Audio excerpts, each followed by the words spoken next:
What is up, wrestling fans? And for all of you in the ODPH Society, don't turn that dial because we've taken over once again because it's that time of the week for them boys from 607 Podcast to talk all things pro wrestling and call it right down the middle. That's right, it's ready for this edition of 607 TWS, the wrestling show. Of course, we are coming to you from the ODPH Dungeon, the realest thing in all of pro wrestling podcasting. Of course, I am your host here, and I'm also the host of the 3FM Podcast. My name is Rich, and in the co-pilot chair as he is each and every week, but you know him better as the host of the Ocho Duro Parlay Hour Podcast, better known as the ODPH. I'm talking about Kenem. 607 Podcast family, what is going on? What is happening? What is good? Let's talk some pro wrestling, shall we? And of course, whenever we do these crossover events, that means the one and only co-host of the ODPH, the man, the myth, the legend, Padawan J is in the third chair. Yeah, the big wrestling show this past weekend, you got to bring in a third member. Absolutely. There's always got to be a third member. Hit the NWO music and get the copyright infringement. Yes. Well, there was a lot going on in the world of pro wrestling. We got a lot to dive into. Of course, we're going to be on both the 607 TWS network of podcasting and the ODPH this week. And speaking of big weeks, next week, huge week for the ODPH because next week is a lot of work for everybody in this room currently. So yes. It's almost upon us. The NFL preview shows, that is next week, correct, Kenem? Yes, it will be going on Tuesday and Wednesday night, respectively. Tuesday will be the AFC, Wednesday will be the NFC, so we're going to be bringing you all the NFL news you need to know going into the season kickoff next Thursday night. And, of course, before we get there, let's talk about some pro wrestling. And before then, I'm going to turn it over to Padawan J to tell the fine folks how to find the Ocho Duro Parlay Hour Podcast. ODPHpodcast.com. Perfect. Exactly. What else can you say? If you want to talk blogs, you want to talk Patreon, you want to talk TeePublic, you want to talk to the directory, you can find friends of the show, such as the 3FN Podcast, Dragon Master Games, Nerd Initiative, and so many more. The music section, the classifieds. Basically, if it's anything and everything that is the ODPH, you can find it at ODPHpodcast.com. I'm going to keep it a little short and sweet this week. If you want to find all the social media links and all the links for the 3FN Podcast and find me, it's simple, 3FNpodcast.com. We've got a big show, so I don't want to go too far in there. Of course, patreon.com/3FN Podcast. Little as $1 a month, you get a ton of extra bonus content. That link is on there as well. Links to all the shows we do. The band directory. Big shout outs to Floodlands, whose song Ruins is our theme song each and every week here for 607 TWS. And also shout out to our good friend Second Suitor, whose song One Winged Angel takes us home every week. And if you're listening from the ODPH section, yeah, you might not know that, but now you do. So shout outs to them. Check out the musical directory. Check out the sponsors of the show like Dragon Master Games and so much more at 3FNpodcast.com. We have a lot to talk about. Yes, we do. It's been a big week. Unfortunately, we have some bad news to start with because before we even dive into talking about the wrestling show, because obviously in the main event, we will be breaking down this week's Payback pay-per-view from WWE. In the mid-card, there's some Game Changer Wrestling shows coming up, as well as Pro Wrestling Revolver, and MLW is back on pay-per-view on Fight TV. And but in the opening contest, we'll be talking All Elite Wrestling, of course, the biggest wrestling event ever. Wasn't that the tagline or something like that for Asterix. All In? Yes. All In, yes. And the All In Fallout, we will give you our full review and everything else. But before we can do that, unfortunately, we had bad news this past week. We'll start off with Wednesday. Yeah. Unfortunately, on Wednesday, we had learned that Terry Funk, the legendary Terry Funk, had passed away at the age of 79. Terry has been going through some rough times lately. There was a point in juncture where everybody thought that he was going to be gone, but previous to this, and he kicked out at 2, and unfortunately, he did not kick out at 2 this time. It hit me a little hard. I had the privilege and pleasure of working with Terry Funk on a few different occasions. My first time, I'm going to give a little story. My first time I met Terry Funk, and this is probably one of the most marked stories I could ever tell about myself, and I don't care, and I've worn it proudly. I met Terry Funk at a 2CW show. At the time, I was just kind of doing like handler duties and stuff like that. It was before I actually was like an agent or booker or any of that happy jazz. And Terry Funk was coming in, and it was the first time he came in for us, and we came in for us a few times. And that's how I got to work with him. But Terry Funk came in, and he was doing pictures. And I was like, back then, and now I always tell people take the pictures. I wish we took the pictures with everybody. But back then, even, we don't take the pictures, don't be a mark. But I didn't care because I was going to get a picture with Terry Funk. Yeah. And it's Terry Funk. And so I went down, and before the crowd came in, I took a picture with him. I said, "Hey, Mr. Funk, can I get a picture?" And he said, "What's your name, son?" And I said, "My name is Rich." And And he goes, well, my name is Terry. We're friends now. Just call me Terry. And out loud, audibly, I said, I'm friends with Terry Funk. And I took a picture of him. So it's just sad. He was a super nice guy. One of only two people I've ever seen that went, and he's very soft spoken. That's why when I did the voice, he's very soft spoken. But one of the only two people I've ever seen in the wrestling business who, when they talked, the entire locker room was quiet and would listen to him. Him and Steve Carino, pretty much. And just terrible loss. He was one of the guys. There's the reason why we have wrestling now is because guys like him who took the younger kids under their wing and showed him the ropes. But the living legend is going to be sorely missed. He is literally, when you look at the definition of legend, a legend. So rest easy, friend. To all the family, friends, and fans of Terry Funk, we definitely are with you in this sad time. Mm-hmm. But then we got kicked to the balls a little more because the very next day, which would have been Thursday this past week, we learned that Wyndham Rotunda, better known to most people as Bray Wyatt, had passed away at the age of 36 from presumably cardiac arrest. I think that's pretty much gone around. Mm-hmm. Yeah. Details are out there. Read them at your own risk. Yeah, pretty much. There's some sadness to that story as well. Of course, 36 years old, very young man. Just too bad we didn't get to see him hit the real prime of his career. Did so many great things. I know that you gentlemen would like to talk about Bray Wyatt, so go ahead, Pad. Yeah, no, I got to see Bray in here in 607 Binghamton at least once, maybe twice. Mm-hmm. I think the one time I remember it was right after one of the pay-per-views. I forget which one, and it was already announced who was going to be facing who, and it was announced that the main event was going to be then Dean Ambrose, now Jon Moxley taking on Bray Wyatt, and I remember, Ken, you and I are sitting there going, why is this a thing? And then the pay-per-view happened, and Bray interfered with Moxley's match. We're like, oh, that's why. So we got to see him here when the whole Fireflies here in person, which was awesome to see. Definitely one of the better, creative minds of his generation. Just everything he got to do and just how creative it was and how it never seemed to settle into one place, that it just kind of kept spinning and growing and expanding, and it's a shame that we're not going to get to see it play out, because I know a lot of people were kind of, mixed on how long it was taking with what his last gimmick was. I was all in for it. I was enthralled with where it went. So I'm disappointed we're not going to get to see that play out to its conclusion. But for what we did get to see, it was incredible and astounding to watch. He will be sorely missed. No, absolutely. I mean, I think we see him growing up through NXT, and obviously knowing his family has been all in the wrestling business as well too. And to see how he bursted on the scene and really took a gimmick and ran with it. And you talk about grabbing the brass rail, as it's always talked about. He's a guy that just was so imaginative and creative in what he was doing, and so long-term storytelling.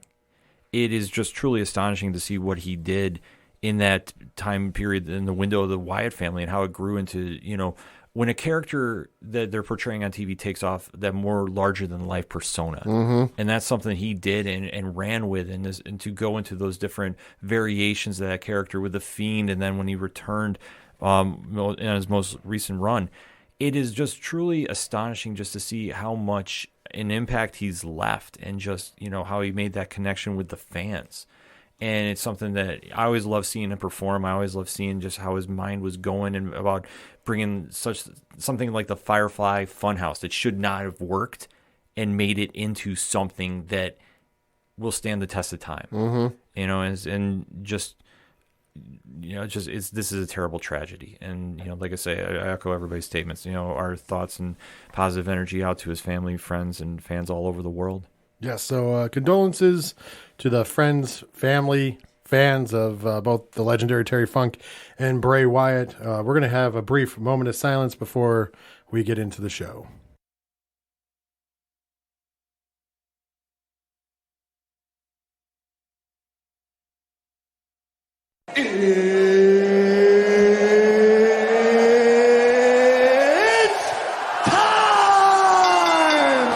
Well, unfortunately, the show has to go on. It always sucks to start off on a somber moment, but we have a lot of wrestling action to talk about here, and let's jump right in, shall we? Because this past Saturday, from Wembley Stadium in London, England, the biggest event in wrestling history was the actual tagline.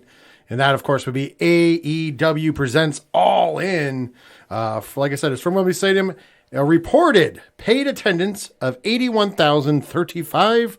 I'm going to say this right up front because I know we're going to get the whole thing. As you know here, we don't dive in the weeds about tickets. I don't care. I care about the product in the ring. I will say this, though, because then somebody will be like, well, you say you call it right down the middle, but you didn't call it right down the middle about the tickets. No, I did, because I believe what they gave us. It was a paid attendance of 81,035. Okay, so here's the thing. If it's a paid attendance, that means they just went with the number they made at the box office. So if you saw empty seats, that could mean numerous things. It could mean somebody didn't make it because they didn't get flights there. Right. Because maybe coming from out of town, maybe some of the people were sick. Hell, maybe scalpers got some of the tickets and they didn't resell. Yeah. There's numerous things that could happen, or it could be one of these conspiracy theories that you guys are throwing around. It's not our business. It doesn't affect what we thought about the show. So we're going to go with the 81,035 number as gospel. I will just say this. If you're really that concerned about it, you have a year, and then you'll see it again when next time they come to us live from Wembley. You know what 81,000 is supposed to look like at Wembley. That's all I'm saying. And I'm not, and I have no other reason than to believe that the paid attendance for this thing was 81,035. Mind you, they didn't say the in-person attendance. They said paid attendance. So there it is. Paid attendance. Biggest show in wrestling history, according to In the Know. However, they also made, $10 million at the gate. Yeah. So that defeated Korea's 2-day record of 8.5 million, by the way, is the non-WWE professional wrestling record, because WrestleMania pretty much breaks that every year. Yeah. Including this year, where they haven't even finished selling tickets, and WrestleMania is at $23 million at the gate thus far. But still, listen, big bucket of win. It has nothing to do with WWE. It's all about AEW. I know everybody likes to get tribal. Listen to MJF when he told everybody, hey, wrestling is winning right now. Be happy. If you don't like something, don't watch it. If not, just be positive, because don't take away from the win. All In was a box office success, because if you're making over $10 million in gate money and you sell 81,000 tickets to the show, I think that's a success. Oh, absolutely. You can't take it away. AEW had a big weekend, and that's what should be the story. Unfortunately, there's other stories to that, but we're not going to worry about those stories till later, because that's going to come in more for All Out, because we're going to talk about that after All In. So let's go ahead and let's jump into the show. First of all, there was 2 matches on the 0 hour.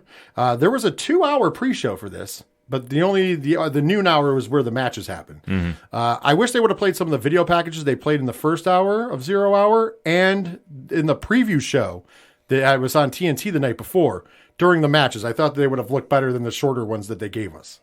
Just a production note. I'm also going to go off on the thing just to say at one time, production for this show. Yeah. Like, there was times where guys were going for moves and they cut to the crowd. Like, if you guys are talking about smash cuts for WWE, I don't know, man. At one point in juncture, the match is literally going on. It's hot and heavy in the ring, and they switch over to Mercedes Moné. Yep.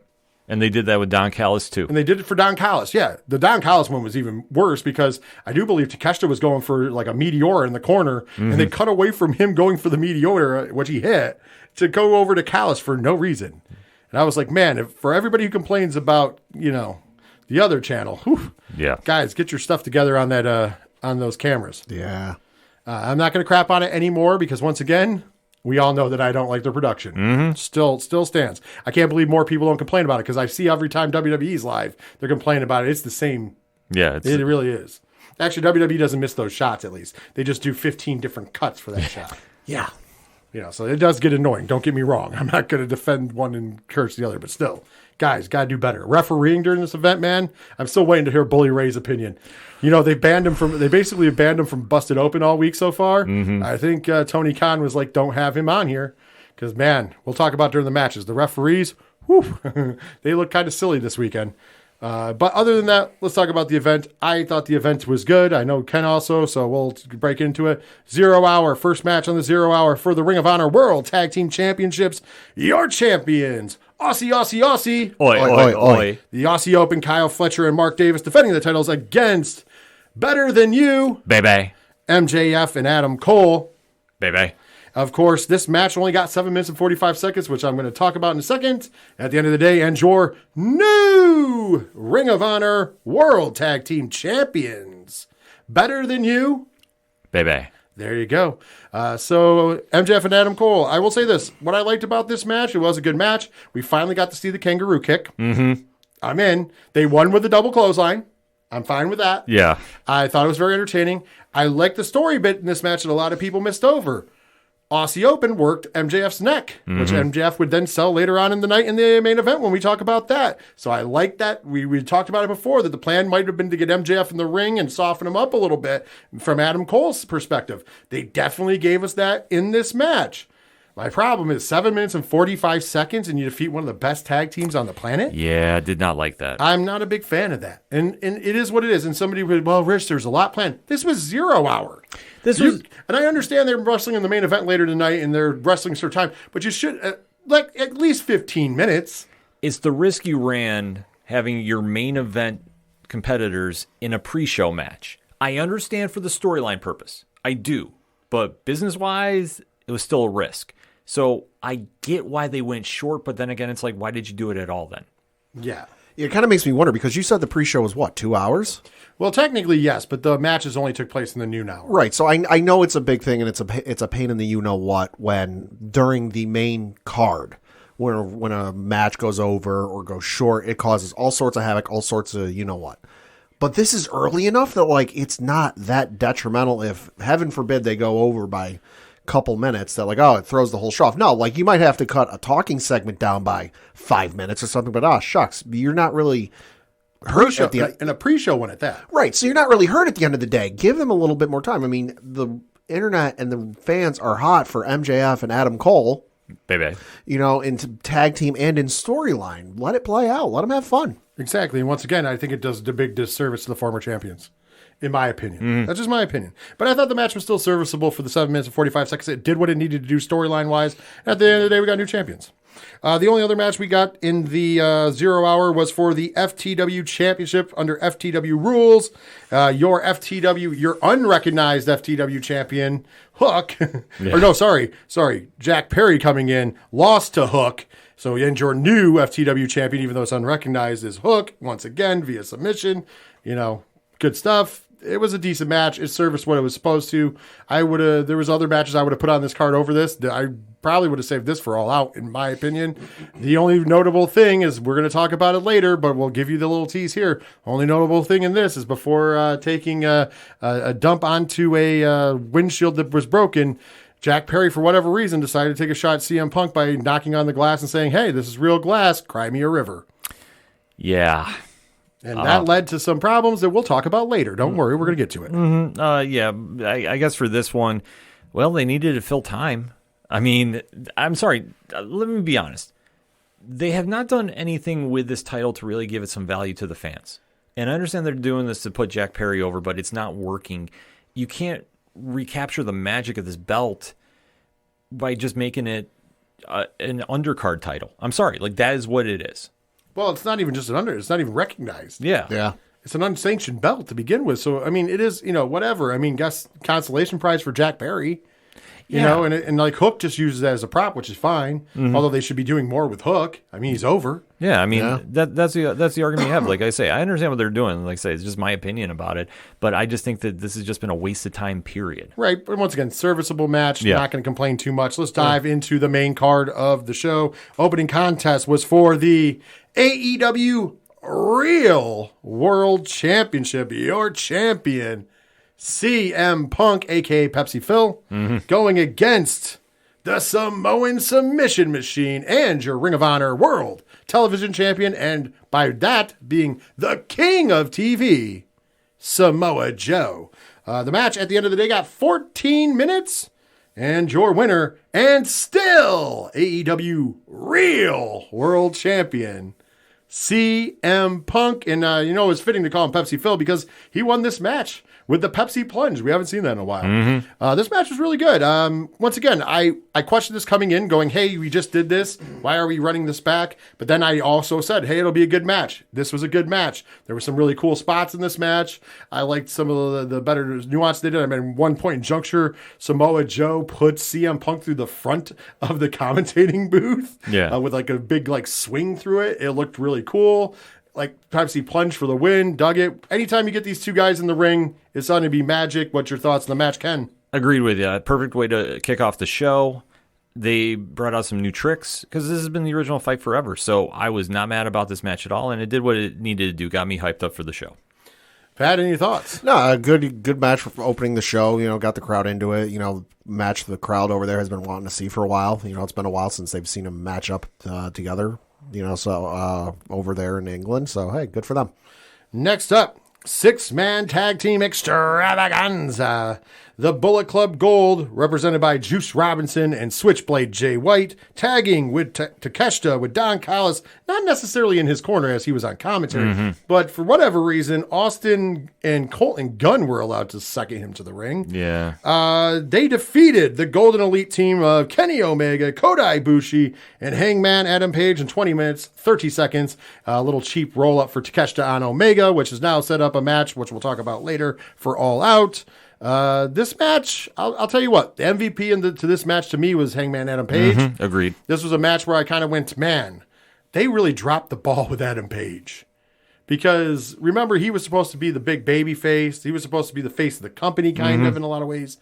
And like when he was champion and the build to it, and even after, they kind of treated it like an afterthought. And I never sat with me well. Get to this match. There were some chemistry issues between some people, but man, Hangman Adam Page really kind of brought it. He was the most impressive in the ring to me, not taking anything away from anybody else. I thought the match was good. Your thoughts about it, Ken? I thought the match was okay.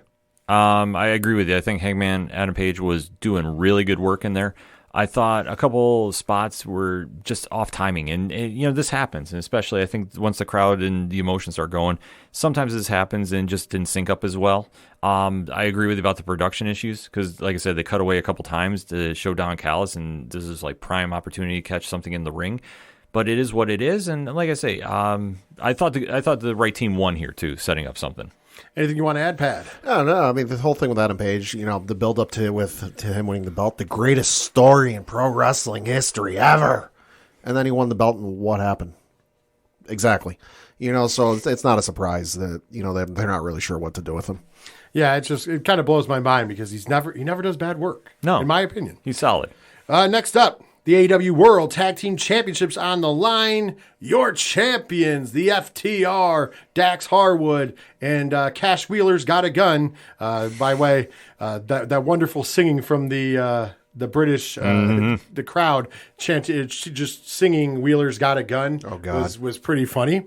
Then, of course, they defended those titles against the Young Bucks, Matt and Nick Jackson. Of course, this was the third match between them and AEW. We've waited a long time for this match. This match would get a total of 21 minutes, 45 seconds. And at the end of the day, and still, your AEW World Tag Team Champions, the FTR. I'm going to say this, and it's going to be controversial, kind of.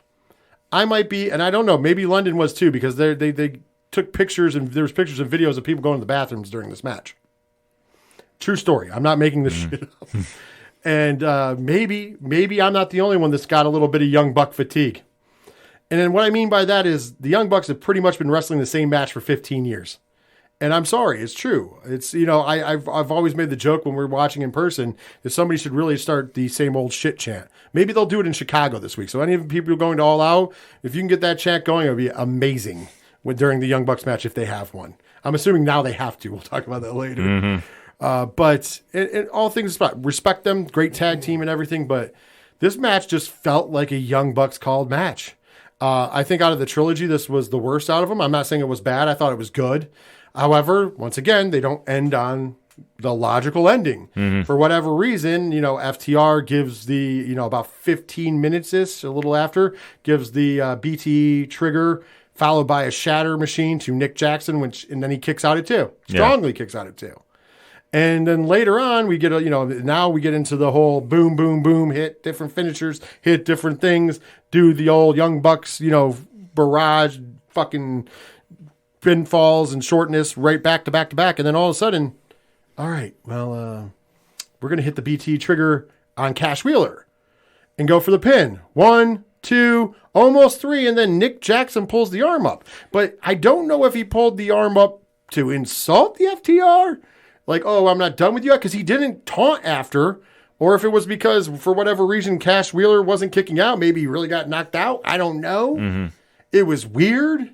It made no sense, but the 3 count was coming, and if Nick Jackson doesn't pull the arm up, it's a 3 new champions. So they, trash can Dax out of the ring, and then they hit another... BT, or they hit the BT trigger again, and this time they hit the Shatter Machine after on to old Cash Wheeler, and Wheeler kicks out too. Yeah. So the BT trigger puts him out. They have to lift his arm up for whatever reason. I don't know. Maybe there's more to this story.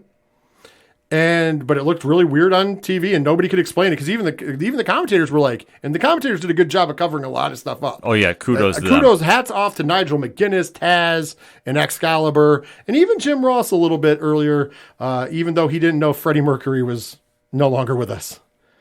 Yeah, he brought Freddie Mercury back from the dead as the joke going around, because he had one point asked if he was still around, and Excalibur goes, well, certain ways he is, yes. Yikes. So kudos to Excalibur. Yeah. I love you, Excalibur, and all your greatness. But I think Nigel McGuinness was actually the he was the A+ MVP. But yeah. I think everybody did great in the commentary. I'm just going to throw that out there. But even they were like, what just happened? I don't understand what we just saw. And shortly after, we got the finish, and I will give it this. I like the finish, the springboard. Nick Jackson goes for a springboard and gets caught in a Shatter Machine. It looked really cool. Mm-hmm. And the 1, 2, 3, FTR comes up. They offer their hands to the Bucks. The Bucks refuse to shake their hands and walk off. So this continues on, which is fine. It's the tag team fight forever. I don't know, man. I just want to see something different. It went on too long. And I agree. Like, we get to a point, and we've talked about this on past episodes. It's like you get to that 20-minute range or 15-minute range, and it's like it's the perfect time to wrap things up. You do a big spot finish, and yet we keep going. And it doesn't really make a lot of sense. And I think that's the problem that you had here, because once they did that sequence from going from the BTE trigger to the Shatter Machine, like, that should have been it. So why are we doing all these extra moves in big spots when it's not needed? And the crowd clearly here, in my opinion, started turning out. Agreed. I think that's true. And here's the other thing. It makes your finish look like it's an easy kick. It doesn't protect your finish. Yeah. And now, mind you, 2 different people kicked out of the Shatter Machine. And, the argument always is, well, the Young Bucks did the one time. And it's never the same when somebody else does it. But still, in that match, 2 people kicked out of the Shatter Machine. Mm-hmm.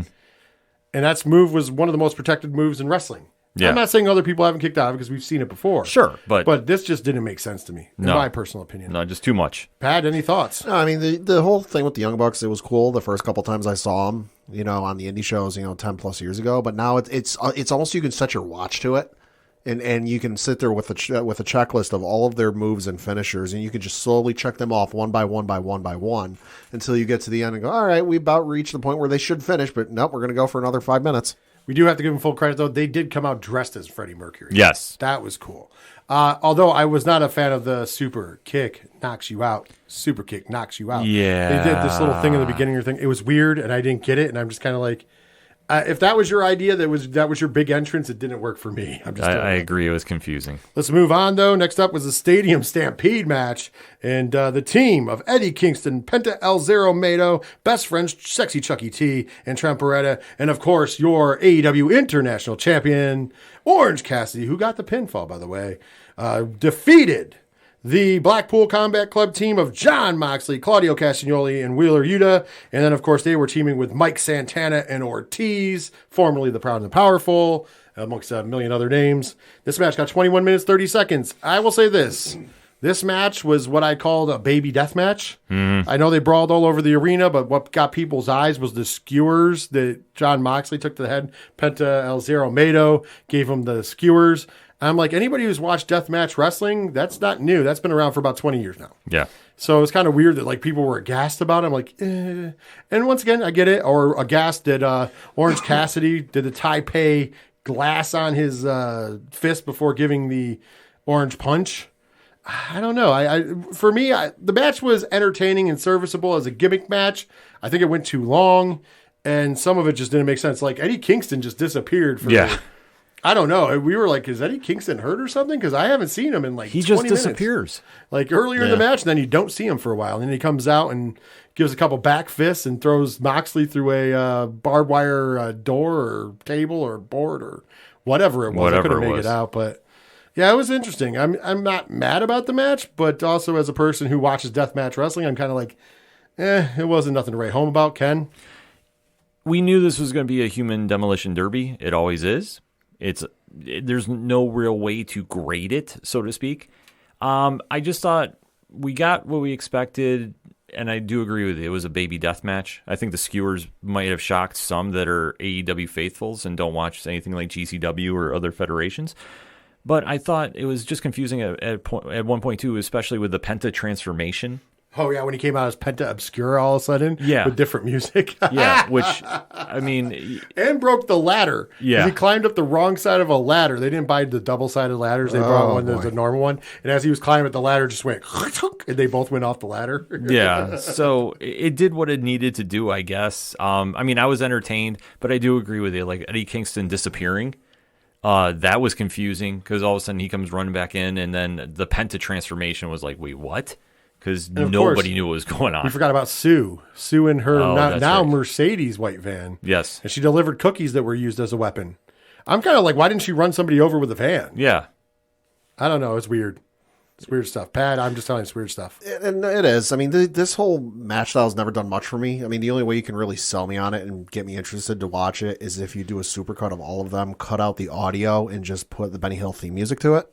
Because in instances like this, Ken has verified this with me before. Anytime you have backstage shenanigans like this and you put the Benny Hill theme music to it, it makes it 1,000 times better. Thousands. It's true. So it's not a lie. I mean, hey, internet, there you go. Run with it. Also, I want to say this match did a big disservice doing it in the live venue because I don't think it works out as well. It was always done in empty stadiums before. Mm-hmm. Yep. And the other problem with this is that, we're not harping on it, but there's the ticket conspirators or whatever. This gave them all the ammo because they fought in sections where there was like sporadic seating. Yeah. Mm-hmm. And Nigel tried to cover it up by, look at, they're all running out of the way. And it's like, nobody was running. Listen, sorry. Nobody was running and there was nobody bunched up at one end. Mm-hmm. And we know what it looks like because whenever you go to an independent show, especially if you're like a Game Changer Wrestling, when the action gets near you, they tell you to get the F out of the way. Yeah. And so you always are bunched at one end or the other, and that wasn't there. It's just they picked the right section because, they didn't have to clear anybody out, but it was just kind of like you just gave ammo to your detractors, and I just don't understand why that was a thing. Mm-hmm. I agree. You should never give ammo to the detractors. It's stupid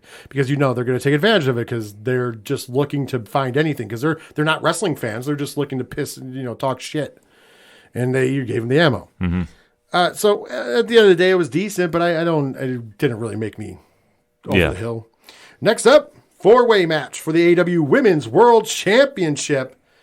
Your champion, Sheeta, defending against Toni Storm, Dr. Britt Baker, DMD, and of course, England's own Saraya. This match got 8 minutes and 50 seconds. Yeah. And at the end of the day, and your new AEW Women's World Champion, Saraya. First of all, Saraya came out to We Will Rock You by Queen with her whole family to a mild crowd at best. Mm-hmm. I want to point out, Toni Storm came out to Hail Britannia. So she comes out because obviously she's from Australia, but she made her name in wrestling in England to booze, which is good because she's a heel. And then Britt Baker got a pop, and Sheeta got the biggest pop. During the match, Sheeta and Britt Baker got all the pops. Mm-hmm. Sheeta being the loudest, Britt Baker being second loudest. I think that crowd really wanted to see Sheeta defend that title. Mm-hmm. Clunky match. They didn't give them enough time. Right. Not clunky because of the women. I thought the women did fine. They did fine. But I think they were rushing into spots because they had sub 10 minutes, which is a problem. You had, in here, I'm going to say it, this is, we don't like to compare stuff, but let's be honest. At SummerSlam, when we had the triple threat match with Bianca Belair, Asuka, and Charlotte Flair for the Universal Women's title. There was a lot of people going, but they only had one women's match on the card. That match got 21 minutes. Yeah. Plus, we got the EO Sky stuff at the end, right? Mm-hmm. That and one of that match could be. We talked about it when we did SummerSlam, and I want to dive in. Where it was a clunky match for other reasons. They looked like they were off, except for the finish was really good because Bianca Belair pulled her best Willis Reed, and then the surprise cash in. However, people complained. That was all over the internet. People asked Triple H about this. Yeah. Where was the internet complaining that there was only one match on All In for the women? And it got 8 minutes and 50 seconds. And when a reporter asked about it, Yep. Tony Khan, do you have Tony Khan's statement? I do. So what does it have the question? It doesn't, and I know it was somebody asked it, and I was trying to do my best to look up who it was, but I can't. Let me do the paraphrase. I know the paraphrase. The young woman asked, and I don't know who did, so sorry, can't give her credit. But the young woman asked, there was only one women's match on All In. Why wasn't there any others? Was there plans for it? They got cut. Kind of that to that degree. And the answer from Tony Khan was what, Pat? Quote, well, we've announced Ruby versus Chris Statlander for the TBS Championship. We'll have to see what kind of condition Saraya is in coming out of this match. It's a great question. A lot of the card tonight was both featuring as many of the top stars in AEW as I could get. So a lot of the biggest stars in the company were not on this show. That's why we have big matches like Miro versus Powerhouse Hobbs and obviously Ruby Soho versus Chris Statlander next week. I think the pacing of the show tonight was probably the best we've ever had. So to add more, I think would have been challenging. But also, we have so many great stars across both the men's and women's division. Great wrestlers, close quote. Yeah, and then he would circle back around, and you don't have to go into that. He would circle back around to talk about the pacing being great. Like, I paced this show very well, and I didn't think that it needed anything else. And then he'd also tag in there at some point in juncture that, well, the first All In had a 4-way women's match that Britt Baker was in, so we were paying homage. And I'm just like, Meanwhile, this is the same guy, remember, when asked about women's wrestling before, just instantly threw a temper tantrum that he threw people to the NWA's all-women's pay-per-view.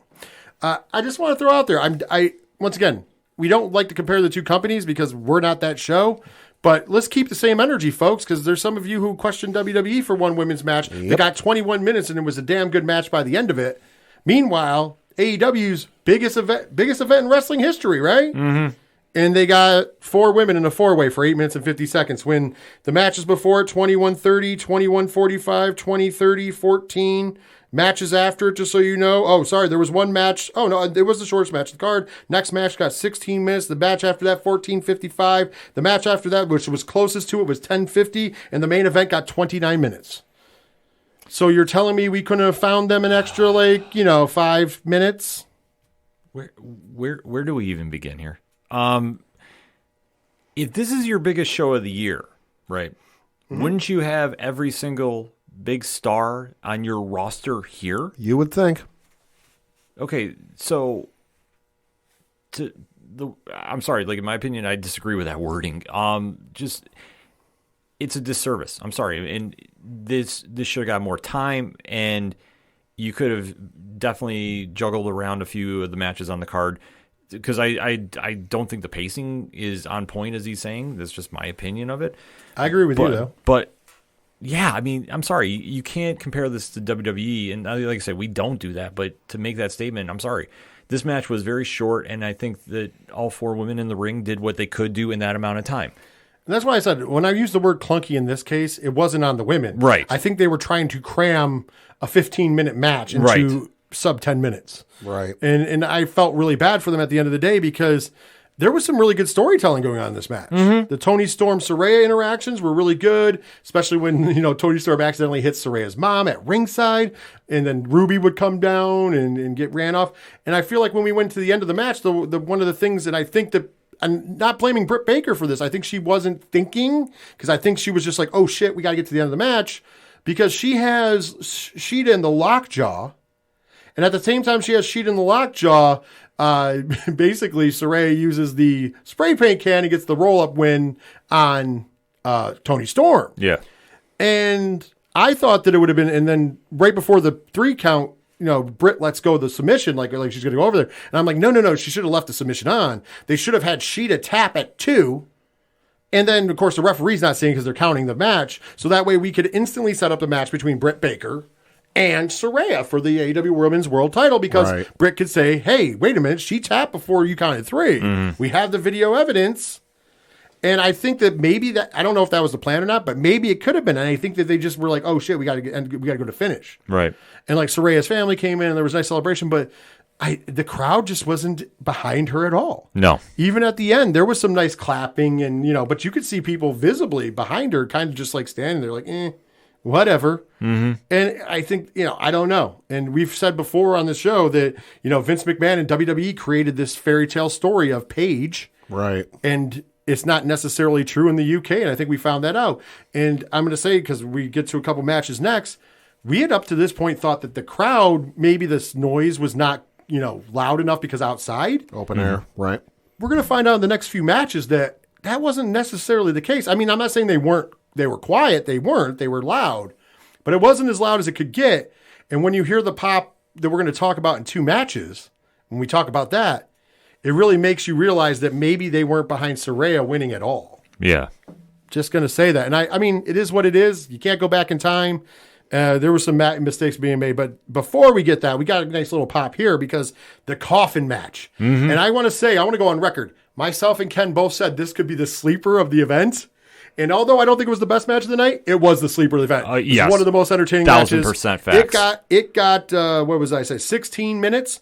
And at the end of the day, Darby Allin and Sting would defeat Swerve Strickland and Christian Cage. Of course, Swerve Strickland and Christian Cage, Swerve Strickland in particular, would get wrapped to the ring. And then, of course, Christian would come out with his not earned TNT championship. Yeah. But then the awesomeness came. Sting walking the streets of London and dressed like Jack the Ripper, with a little bit of Joker flair. Yes. With Darby being like, oh, I guess it's time. And Sting's like, it's not just time. It's showtime. And it like sounded cheesy, but the lights go out. And when the lights come back on, we hear the we got Seek and Destroy. And I was marking, I was like, yes. And the different face paint from the video even, Sting looked amazing as Joker Sting. Yes. Darby's face paint looked, and they didn't do the whole skateboarding, whatever. They walked to the ring with purpose. I loved this entrance because it was like, we're coming to fight and we're going to beat the hell out of you two. And by the way, we're going to do it to Seek and Destroy. It was just perfect for me. I marked out a little bit, and this match delivered. We said this match had no reason being as good as it was. Sting did great. Found the fountain of youth again for a match. Thankfully, he didn't do anything too crazy in this match. Darby Allin, on the other hand, as we pointed out, was going to do it. Dude, coffin drop from the top turnbuckle to the floor onto a casket. Indented the casket.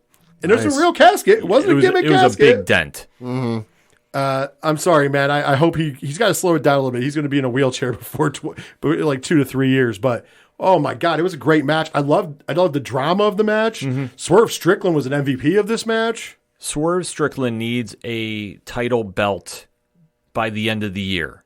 He is your uncrowned future star of your company. I'm sorry. He did a fantastic job in this, and I want to see him get into a title picture somewhere. Even if he has to go after Christian Cage. I don't even care. Great match. Fantastic. The entrance. This is why we have pay-per-views that are events, not just, specialty shows. This gave at least for me, the first time the entire night, that big fight feel. I agree with you. That this was something special. And I thought this was the best Darby has looked in his entire time in AEW. I'm going to say it on record. I thought that this is like, okay, now I understand why you call him a pillar. Right. Well, I'm also going to say the reason I think this gave you the big match feel is we had both sides. I mean, not Christian, but Swerve had a special entrance. We had Darby and Sting have a special entrance. I mean, other than the only other special entrances we got was that super kick knock you out thing, which is weird. Yeah, but and I didn't like, but some people might have. That's fine. Sure. And then Saraya coming out to We Will Rock You. But once again, that was one person. This is the first match of the night. And this is also the first match where we heard how loud the crowd could really be. Exactly. Because they, of course, popped for Sting. And I think they popped even more for Seek and Destroy Sting. Because, you're giving the nostalgia. And now I think Tony Khan deserves a ton of credit for going, hey, for this big event, we should do Seek and Destroy.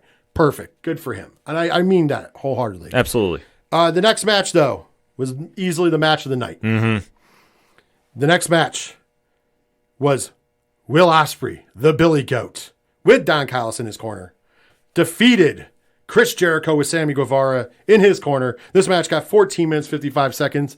And I won't mind saying this is my favorite match of the night. And this is where we learned how loud the crowd truly could be. Well, first of all, talk about big match feel.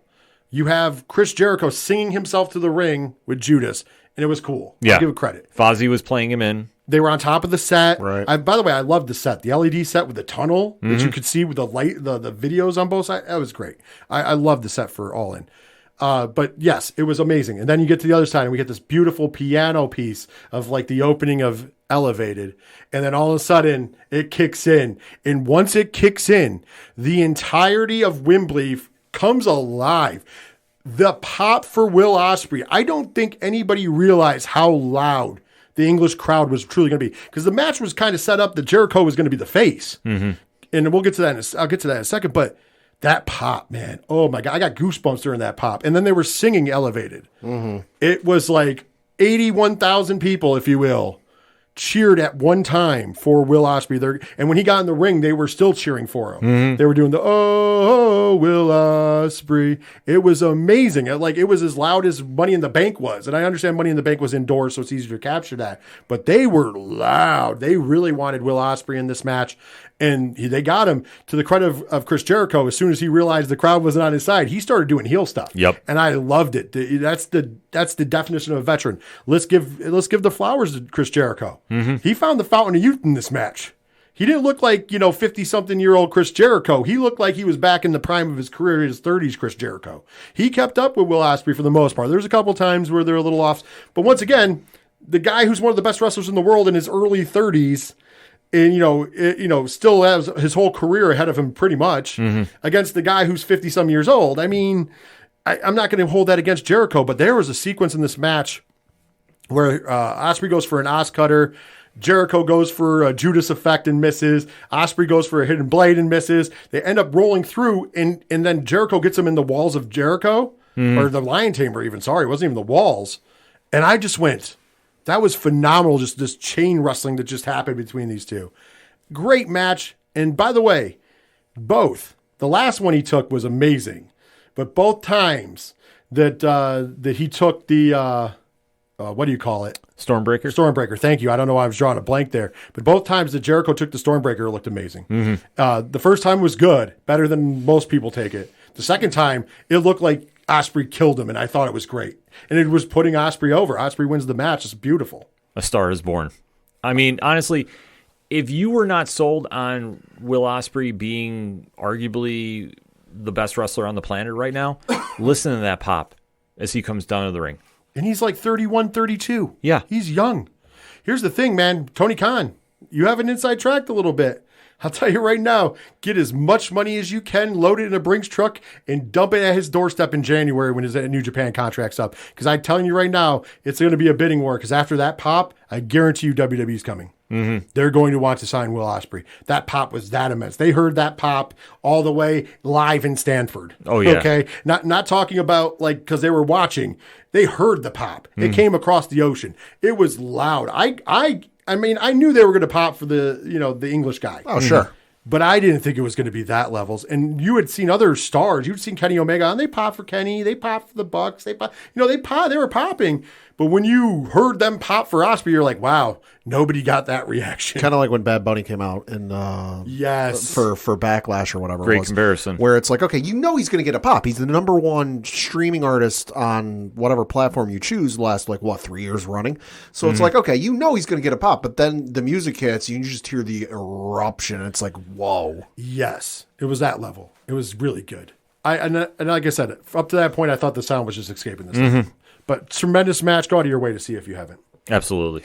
All right, let's go. We got 2 more matches on the card. The next up was the House Rules match for the AEW World Trios Championships. Your champions, the House of Black, Malachi Black, Brody King, and Buddy Matthews with Julia Hart in their corner, taking on the acclaimed Anthony Bowens and Max Caster and badass Billy Gunn. Of course, the House Rules for this match, chose by the acclaimed and Billy Gunn, were no holds barred. This match got 10 minutes and 50 seconds at the end of the day, and your new AEW Trios champions, Billy Gunn and the acclaimed. So Daddy Ass is back home.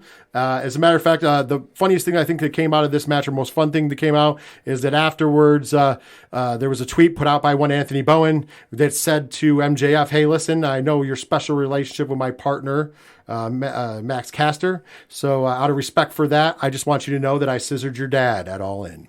And there's a picture of him scissoring his dad.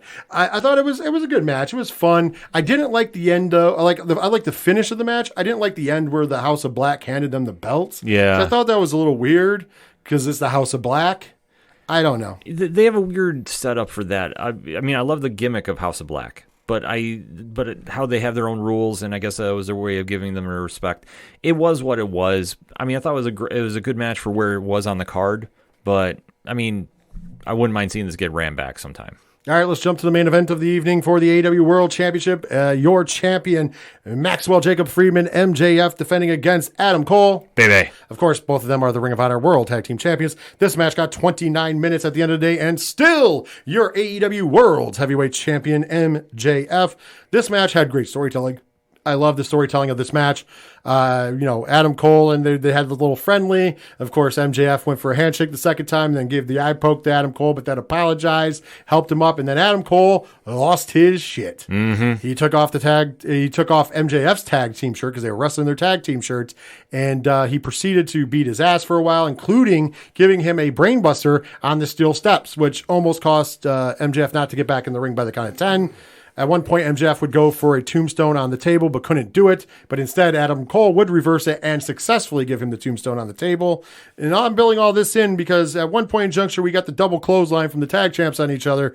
Arms draped over. Bryce Remsburg counts the 3, and we get the bell ring, and we get an announcement that both men were pinned. So therefore, the match is a draw. Yeah. The crowd was not happy. There was a lot of bullshit chants. And, of course, they did a call back to the first match when Adam Cole said 5 more minutes, even though there wasn't a time limit. But still, he said 5 more minutes. And like he did the first time, MJF says no. But then he gets up and he goes, "We're going to go until there's a fucking winner in Wembley." Crowd goes nuts. I was nervous that they were going to put the match off till All Out. I swear to God to it. I was like, this is how they're going to end this, and I was getting ready to be mad. Thankfully, they didn't. They restarted the match, and we get into a second half of this match. It was pretty good. I'll get to my problem in a minute. So eventually, Bryce Remsburg takes the dive. He gets knocked down first time, and MJF goes to use the diamond ring, and he can't, so he puts it back in his tights. Adam Cole puts him down. Can't get the win because Bryce Remsburg was down because he gave him the outside of the ring Panama Sunrise. Unfortunately, when the time he got him back in and Bryce came over, it was a kick out. He goes to give MJF the Panama Sunrise, and Bryce Remsburg ends up eating it instead. That brings out Roderick Strong. Mm-hmm. And Roderick Strong, after MJF gets the upper hand, Roderick Strong kicks MJF in the dick and he's down. Of course, Adam Cole doesn't see it. But then Adam Cole sees Roderick Strong yelling at him to get up. He sees MJF is now down, which he wasn't down before. Bryce Remsburg is starting to stir. He's starting to get up. So he then takes off his T-shirt and gives a Panama Sunrise in the ring to MJF for a 2 count. Because once again, slow count. And I was fine with that. Because Remsburg actually was selling being hurt. Yes. Then Roderick Strong slides in the AEW Championship. Adam Cole looks like he's going to hit MJF in the back of the head while he's on his knees with his back turned to him. And then decides not to. By the time he comes over to do something, MJF gives him the big quick roll up or roll through. 1, 2, 3, and still your champion, MJF. And then after the match, we got the part that I didn't mind. So the part that I mind before we get to the part that I thought was good was you've done a little cheap things all match, including kind of cheating when, I know you didn't see MJF get kicked in the dick, but you knew something happened to him. And you're still okay to give him a Panama Sunrise after and try to get the win. Mm-hmm. But the belt was too far. Yeah. So I didn't like that part of it, but I did like the end because at the end, part of it I was kind of like, where are they going with this? At the end, MJF comes over to Adam Cole instantly. He's like, listen, either of us could have won. These people still love you. It's fine. Whatever. I just won tonight. It's no big deal. Like trying to be nice to his friend. He's like, oh, I can fix it. He goes outside. He grabs the Ring of Honor World Tag Team titles. He hands them to Cole and says, here, we're the tag champs to celebrate with our tag belts. Who cares about the other belt? And Cole grabs MJF's from him and throws both of them outside the ring, which MJF then triggers himself. And I thought this was the best part. Because MJF looks at him and he's like, so you're not my friend. This whole time it was about that belt. You just wanted to sucker me in to win the belt. You know what? Take the fucking belt. And he throws the belt at him. Yeah. I was just like, wow. And he just starts. And the part that I really liked was the next part because he goes, I'm so fucking stupid. I'm stupid. I can't believe I let somebody do this to me again. And he goes, you know what? Do it. Do what you're going to do. And he turns around and just stretches his arms out. And he says, do what you're going to do.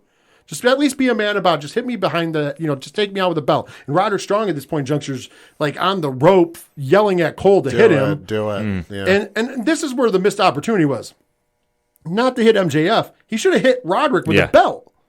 It would have made more sense. Instead, he threw the belt down, and then we have the big hug, which the crowd popped for. We get the confetti and stuff. Yeah. But then all of a sudden, the Kingdom's in the IOA.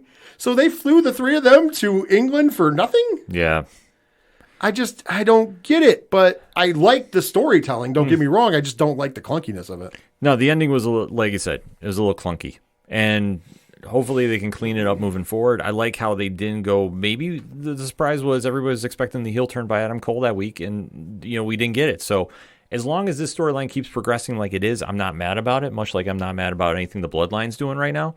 And just saying, like, this is AEW's Bloodline. Let's face it. This is the best storyline they've done. So if they want to keep it going, they can. Just this was a little messy in parts. I know a lot of people were expecting the heel turn just because when Cole came out in his ring gear, it was based off of the villain Handsome Jack from the Borderlands video game series, who sees himself as a hero and like a savior to all, and that like he will stab anyone in the back that he has to meet his own ends. In which Cole has said he's a big fan of the Borderlands series. So I know a lot of people saw that and figured, oh, he's coming out as Handsome Jack. He's clearly going to win. He's clearly going to turn on MJF tonight. So at least a fair number of people were believing in that. Yeah. Yeah, I mean, that's fair. Like I said, I thought the main event was really good. The crowd was into it as well. Overall, I thought the show was good. It was entertaining.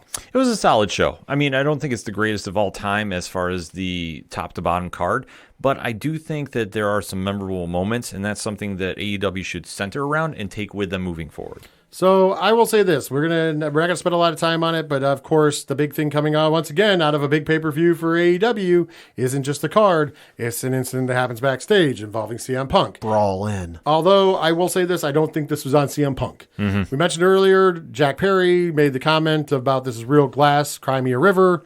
When he came back to the back, we're going by alleged reporting because we don't know. These are just, kind of the pointers from a lot of different people. When he came to the back, basically, however, him and CM Punk came together. CM Punk asked him if he had a problem with him. Jack Perry allegedly said, you heard what I said out there. CM Punk told him, you got a lot of nerve. I should kick the shit out of you, and then proceeded to push him. I don't know if Jack Perry tried to fight at all, because before you know it, I guess he had him in a chokehold. CM Punk had Jack Perry in a chokehold, and Samoa Joe broke it up. Allegedly, Miro stuck his nose into it at some point. It's a mess. We know now, according to Sports Illustrated, that both CM Punk and Jungle Boy Jack Perry, because he's all going to be Jungle Boy to me, have been suspended. Now, funny story is SRS has already said, well, Punk doesn't know about this. They never informed him. But according to Pad, you said the SI said that they informed his lawyer, correct? I've read his lawyer has been informed. So it looks like he's suspended. Now, this upcoming week, it's upcoming Sunday to be exact, September the 3rd, AEW returns the pay-per-view, but they more importantly return to Chicago, Illinois, and the United Center for AEW Presents All Out. Yeah. Listen, first of all, I don't think Punk was in the wrong here. First of all, it's been public knowledge that Punk was not picked up from the airport from anybody from AEW. He took the tube. Fans helped him find his hotel and get to the arena. Yeah. That's unprofessional as hell. Leaving that alone. So he's already having a bad day. And then Jack Perry decides this is a good time to take a shot. Jack Perry, with no matter what you feel about him, whether you like him or not, he definitely hasn't drawn what CM Punk has drawn. Why take the shot, especially on the night? Why go into business for yourself? Yeah. Now, once again, Punk could have handled it better by not confronting him. But at the same point in juncture, if you're already pissed off about the company not picking you up, and then some little punk runs his mouth about you, and in this case, Punk's the bigger guy physically. Yeah. What are you going to do? Yeah. It has been noted that some people are reporting that CM Punk cussed out Tony Khan in the locker room and quit. That's allegedly. Like I said, I don't want to say that's I'm saying some people are reporting, not people I trust until I hear it from one of my trusted sources. It didn't happen. But we do know for certain that Jack Perry was kicked out of the building pretty much right after the incident, and CM Punk left shortly after his match. So now we know they're suspended. allegedly. I just think this is a bad move going into All Out.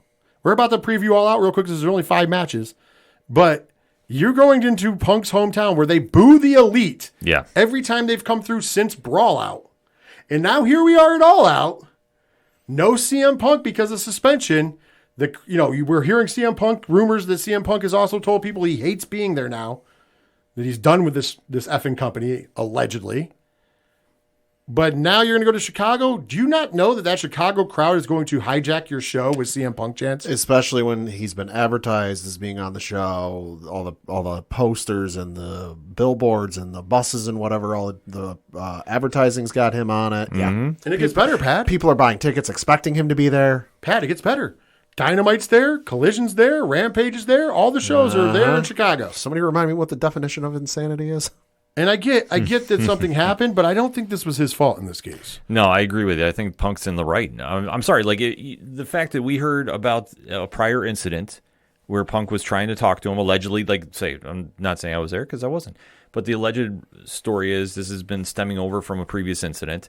It has not been handled, and obviously on the day of your biggest show, it comes back up in a very public way. I think Perry, in my opinion, was wrong for taking that shot publicly. And then, I can understand why Punk would want to confront him about that. Was it the right time and right place? In my opinion, no, but I understand it. Agreed. Well, let's talk about All Out because we've only got 5 shows announced. I'm sure there's going to announce more, and it's going to be if it wasn't Destination TV before. Just for the crowd alone, it might be now. First up, for the AEW TNT Championship, your champion, Luchasaurus. That's right, Christian Cage is not the champion, it's Luchasaurus, for those who don't remember. Christian Cage will be in his corner. He's taking on Darby Allin for the AEW TNT Championship. Can Darby Allin become a 3-time AEW TNT champion this Sunday? I'd hope so, but I don't think it's going to happen. No, probably Christian Cage is going to... Yeah, reasons. Next up, Miro goes one-on-one with Powerhouse Hobbs in the match that none of us care about. I'm just going to throw that out there. Does anybody really care about this match? Miro's wife. Maybe. I don't even think she does. Yeah. She's probably still watching Bobby Lashley. But it's whoa. Why is this? And I love how Tony in the thing that you talked about earlier, Pat, in his quote, was trying to put this over like a great match. What great match?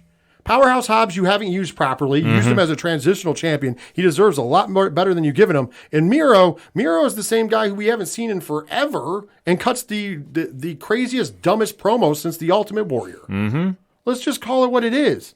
Nobody wants to see this match. Even the AEW diehards don't want to see this match. There's nothing behind this match. So I don't care. We all lose in this situation. Next up for the AEW TBS Championship, your champion Chris Statlander goes against Ruby Soho. This should be a great match. This will be, this I should have been on All In, in my opinion. I agree, but instead it's on All Out. I'm happy to see it either way. I think Chris Statlander will still be the AEW TBS champion when it's all said and done. This could be match of the night. It could be. Next up, for the AEW International Championship, it'll either be your champion currently, Orange Cassidy, or Penta El Zero Miedo, since Orange Cassidy, for whatever reason, has to defend the AEW International title this upcoming Wednesday on Dynamite against Penta, and then the winner of that goes to face Jon Moxley. By the way, remind me again which team won Thank you. Stadium Stampede. Why does Jon Moxley automatically get a bye to this spot? Why, Ken? Reasons. Well, I'm just going to put it this way. Jon Moxley will be your new champion because Tony Khan doesn't know what else to do, even though with Orange as champion, that belt is flourished. Yeah, he's what, 32-0? Yeah. And title defenses. Like, this is your best title underneath your world title. And the fact that now Cassidy has to win to face the honor to fight Jon Moxley, like what is going on here? He's got to defend his title twice in 1 week. Yeah. Like, I'm sorry. I don't get this at all. It's just, I don't know, silly booking.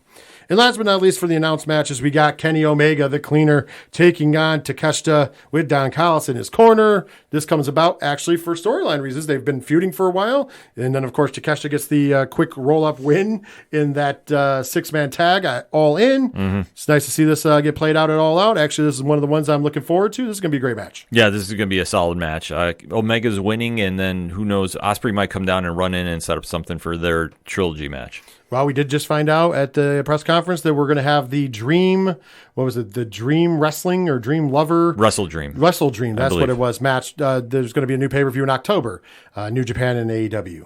So and celebrating Antonio Inoki's birthday, which is fine. I'm fine with it. Yeah, that's good. But if that's the case, maybe that's where we finally get Ospreay Omega 3 for the now AWGP United Kingdom Championship. Mm-hmm.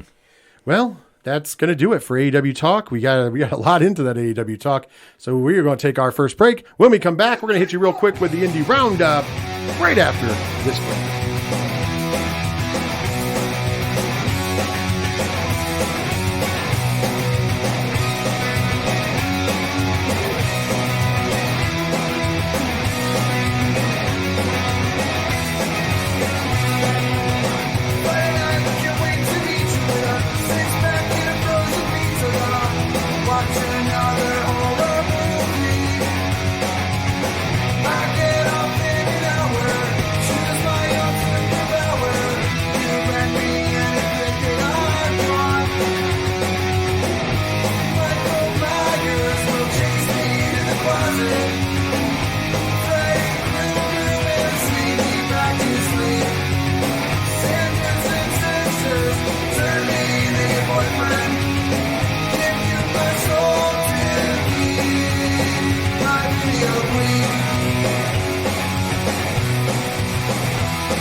And just like that, we are back for the mid-card of this week's edition of 607 TWS. Of course, we got that little short bass drop from Ken M over here.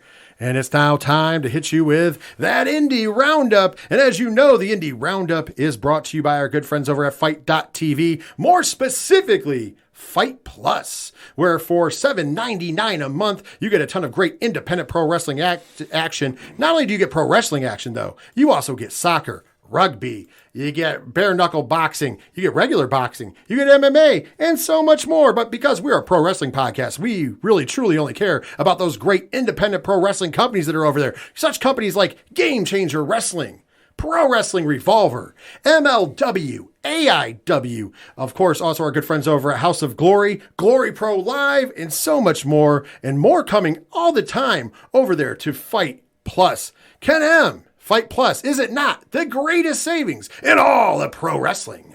If you're a pro wrestling fan and you don't have it in your collection, I don't know what you're doing.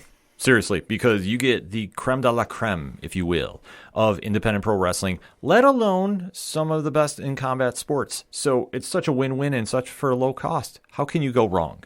Absolutely. So thank you, Fight Plus, for sponsoring the Indie Roundup. Let's talk about this upcoming this weekend. We got two Game Changer Wrestling shows coming to you from Hoffman Estates, Illinois. So Chicagoland area, if you will, at the Grand Sports Arena. And first up, on Friday night at 9 p.m. Eastern Standard Time, only on Fight Plus, Game Changer Wrestling presents Say You Will 2023. Let's run through the card real quick, shall we, Ken M? Let's do it.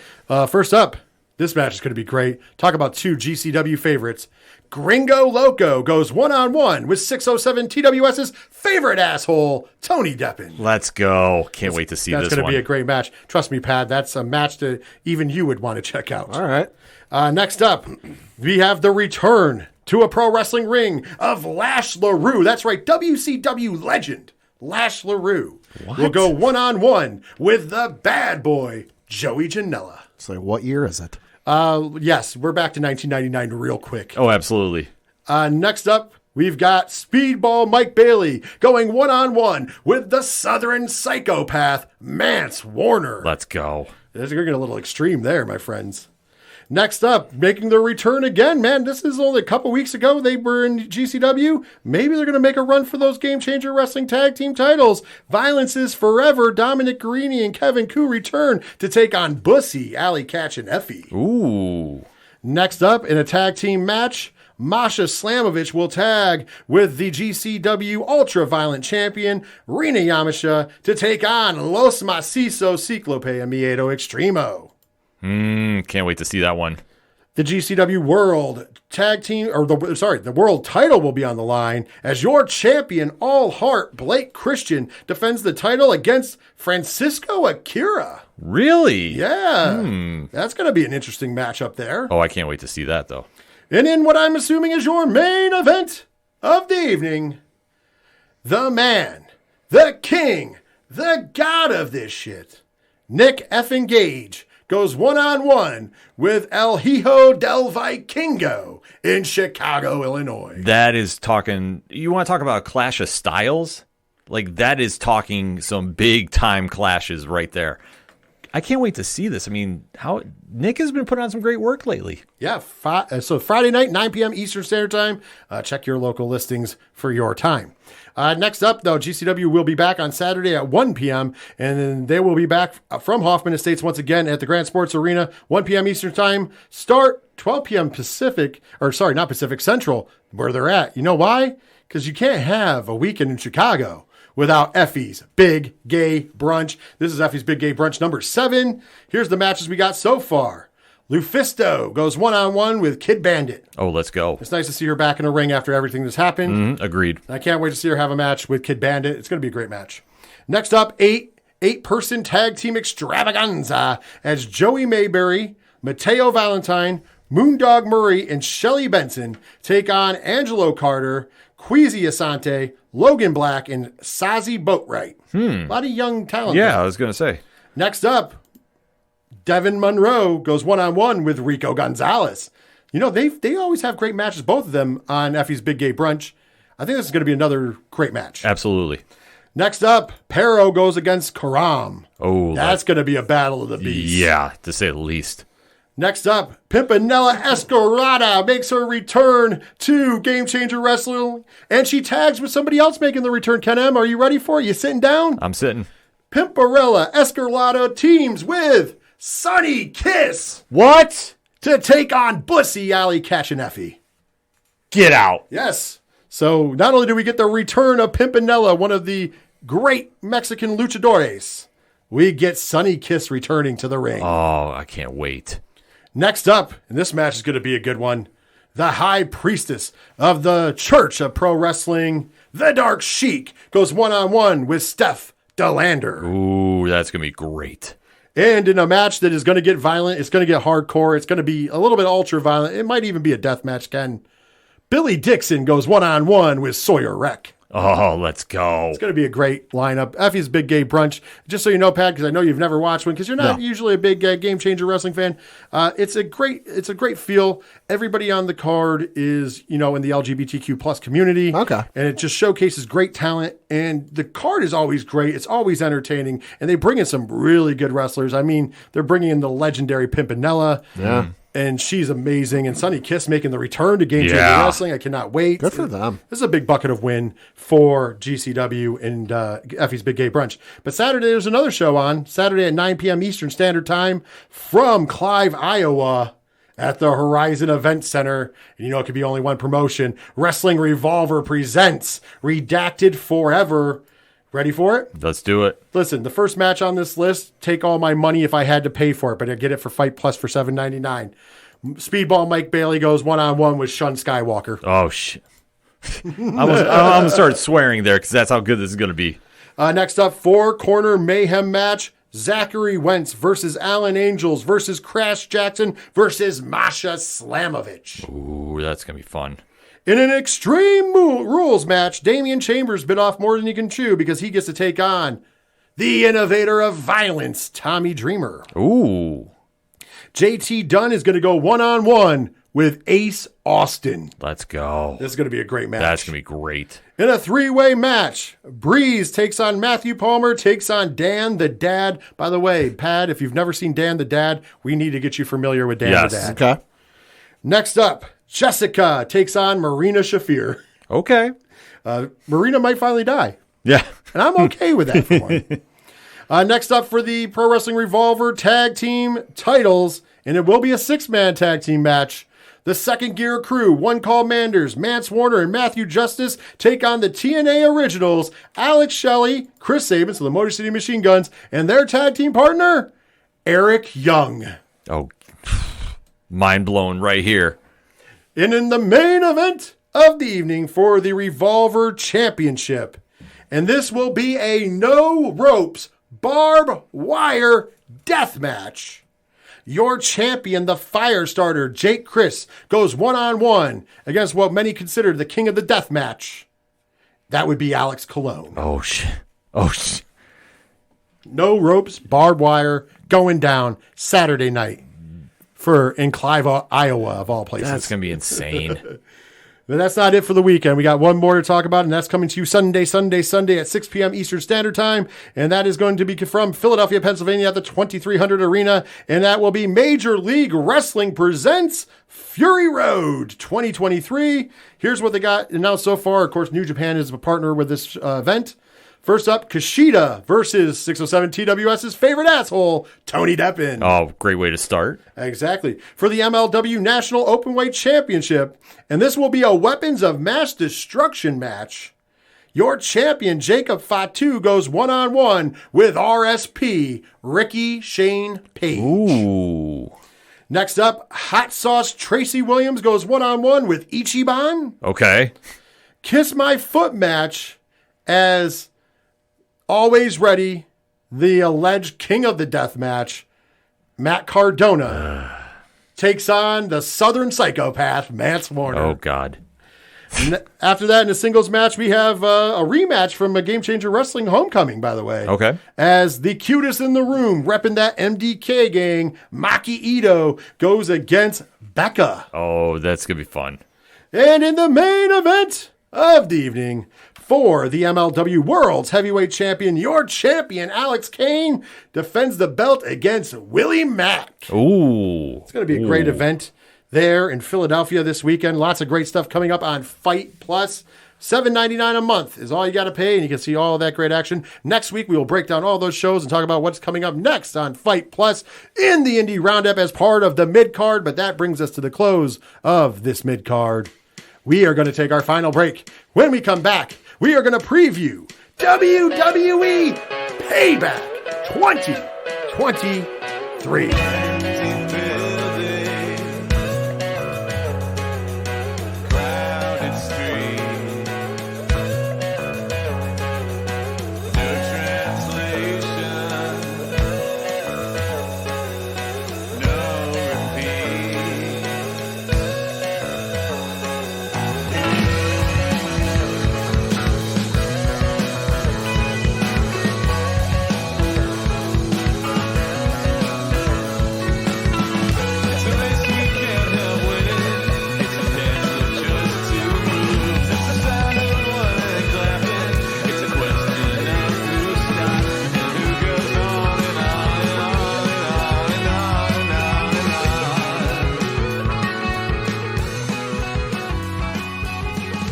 Wrestling fans, are you ready? Let's get ready to rumble! That's right, it's time to rumble. It is time for the main event of this week's edition of 607 TWS. And of course, we got to talk about the big event going on this upcoming Saturday, September the 2nd, 2023, from Pittsburgh, Pennsylvania, at the PPG Paints Arena. And of course, that is WWE Presents Payback 2023. And you know what? I'm going to say it out loud. This is the first card. And as long as we can remember that the Bloodline does not have a match, nor does Cody Rhodes. Cody Rhodes. He has a segment. He has a segment. He does not have a match. Yes. I want to make that clear. We'll talk about his segment in a minute, but think about it. He's not wrestling.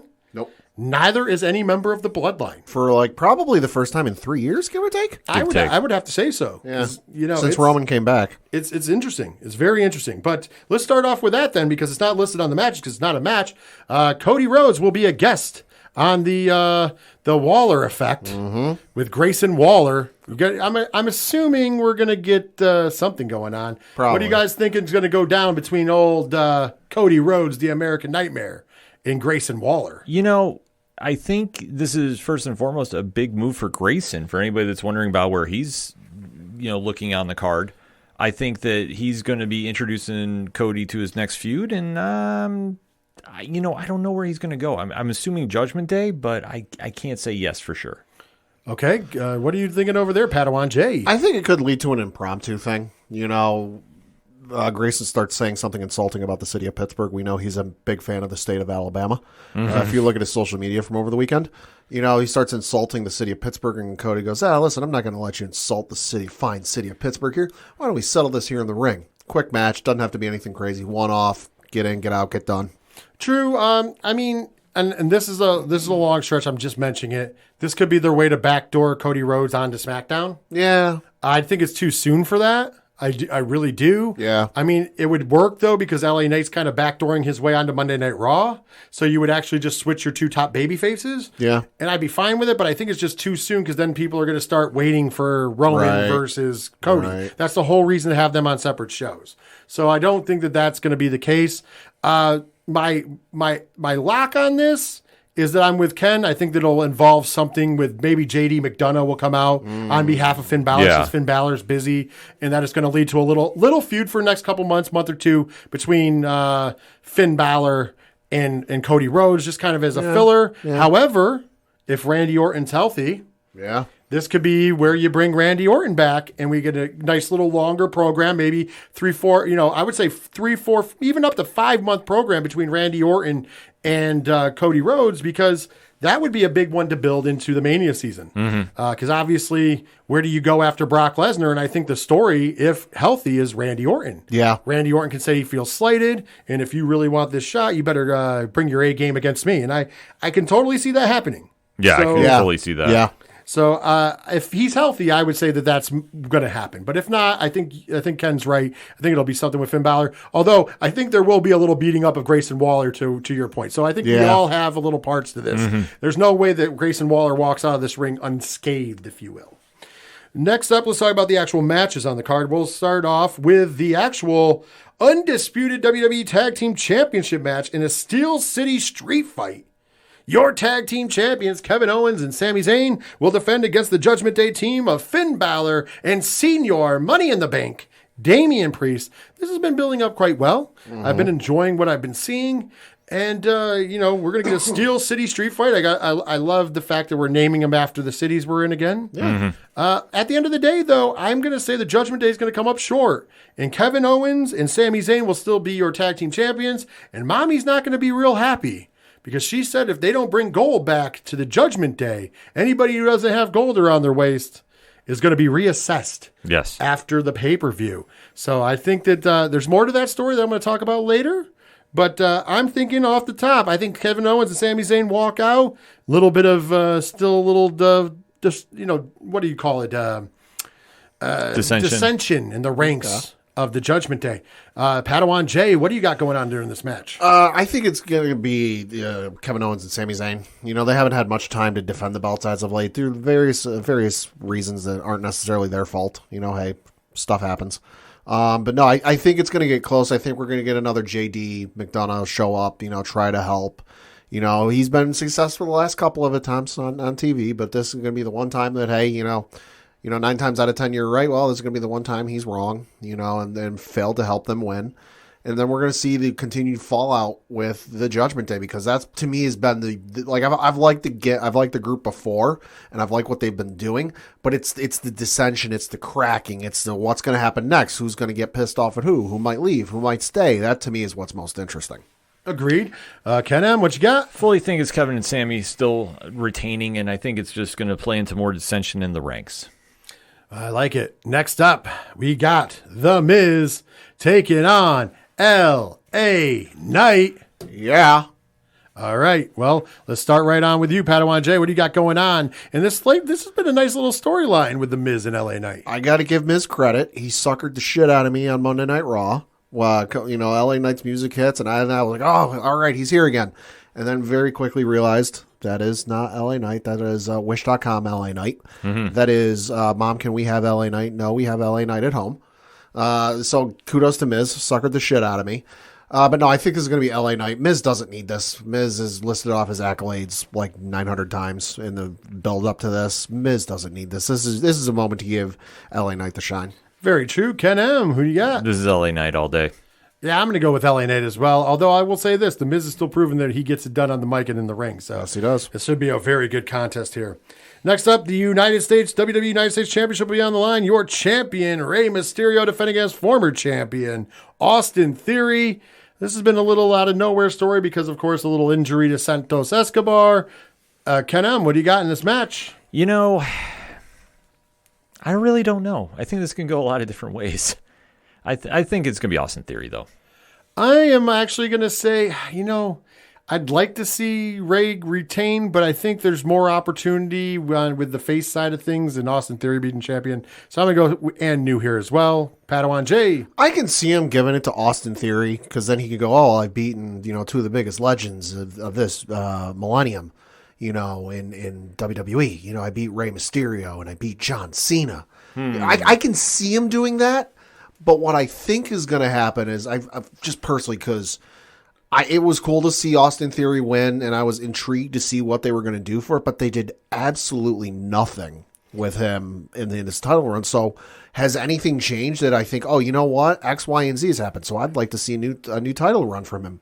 For me, not really, so I think it's going to be Rey Mysterio. I would like to read something to you. Okay. And these are all Friday dates. September 1st, Hershey, Pennsylvania. September 15th, Denver, Colorado. September 22nd, Glendale, Arizona. September 29th, Sacramento, California. October 6th, St. Louis, Missouri. October 13th, Tulsa, Oklahoma.